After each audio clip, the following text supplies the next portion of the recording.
Hey everybody, David here, and today I'm going to be talking about Arrow Season 3, Episode 10, Left Behind. So, this is the first episode back. It's the mid-season premiere, and that means we are like halfway through the entire season. And what did I think about this episode? Let us start from the beginning. Starting with that opening shot there that we saw Roy and someone that was dressed like Oliver, who was actually Diggle, dressed in the Arrow costume, which was really cool to see. A lot of people say that Diggle needs his own costume, and it would be cool to see him in one. But for me personally, I don't think Diggle needs a costume. I think he's more badass without one. But if they did decide to give him a costume, I wouldn't be against it. I think it would be pretty cool. It would make him more of a member of the team than he already is. And yeah, I loved it, man. It seemed like Diggle was more of the leader in this episode, which is what I really liked. Now that Oliver was taken out of the way a little bit, it allowed some of the characters to really shine a little bit more. And it was nice to see a lot of that new interactions between, like, we got a Roy and Diggle moment, we got a Felicity and Diggle moment, we got Felicity and Ray, we got Laurel interacting with all of them. It was, Felicity and Ray is nothing new, but I don't know, I wanted to say it anyways. But yeah, it was a lot of cool. And we find out that this episode also takes place 3 days, where the last episode took place after we saw Oliver killed and kicked off a cliff by Ra's al Ghul. So that was interesting. We get a couple of flashbacks in this episode, which was pretty cool. We got to see Oliver and Maceo go on this mission by Amanda Waller. And they have to complete this mission first before they can save Tatsu, Meisu's wife. And the flashbacks are really cool so far. Now they're starting to pick up. In the beginning of this season, I thought I didn't understand where they were going with this whole thing. But ever since, I think, the last two episodes, the last two or three. I know for sure the last one I really enjoyed the flashback. And this episode seemed really cool where they were going with it. Now it seems like something is going on in the flashbacks. And I'm curious to see where they're taking it. So, especially how it led, the ending of the flashback of this episode really kind of connected back to the present day. I thought that was cool with, we're shown that Oliver and Maceo have this pact, and that Maceo tells Oliver, look, my debt will forever be to pay you back.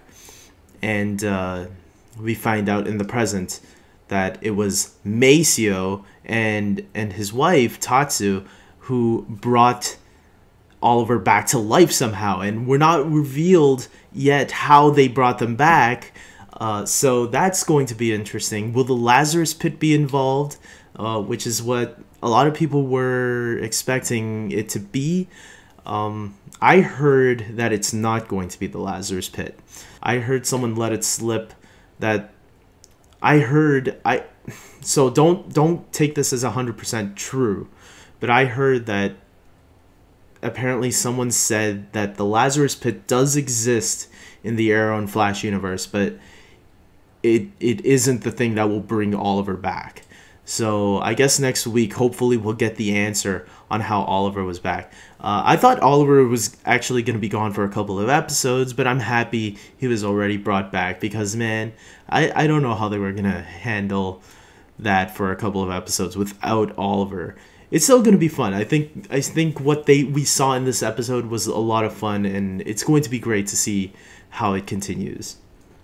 I really like the talk Diggle had with Felicity. That she should prepare for the worst, because obviously all the characters are in denial and they want to hope for the best, even Laurel.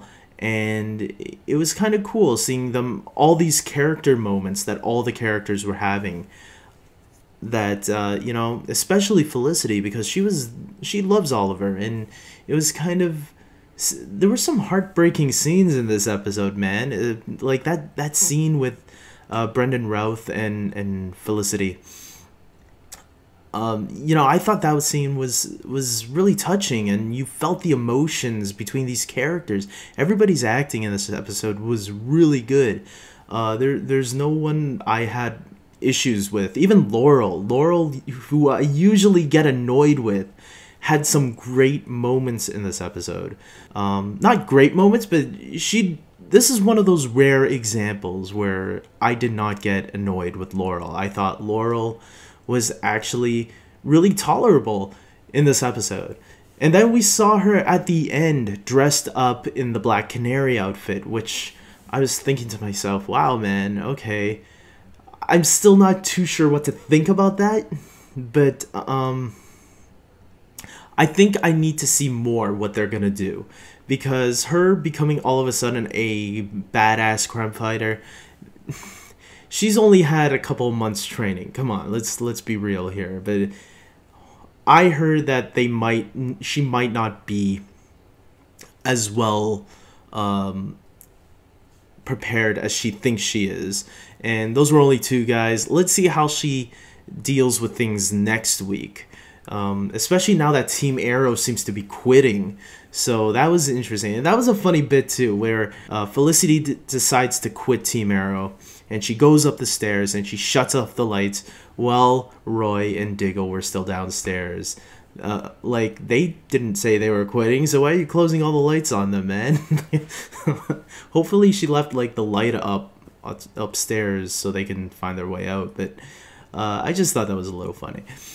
We also get a little bit of Malcolm in this episode, who kind of admits that, yes, he orchestrated the entire situation to have Oliver go off and fight Ra's al Ghul to save Thea's life. And that was... I kind of expected that was the reason. I think a lot of people expected it. The interesting to me, though, was that at the very end, when he came to Thea asks him, have you heard about Oliver or something like that? And Malcolm says, no, I haven't heard from him or anything. And I thought that was interesting that he kept that a secret from her. Was it out of respect because she didn't want Thea to know that Oliver was dead? Or I don't know what's going on there. But obviously they want to leave the city now because they know Ra's al Ghul might be coming. Or at least that's my prediction. It could be this new villain, Brick, who I have to say is seems like he's going to be a very, very good threat for our heroes. Played by Vinnie Jones, who a lot of people might remember as another strong character in another superhero movie, X-Men: The Last Stand, as the Juggernaut.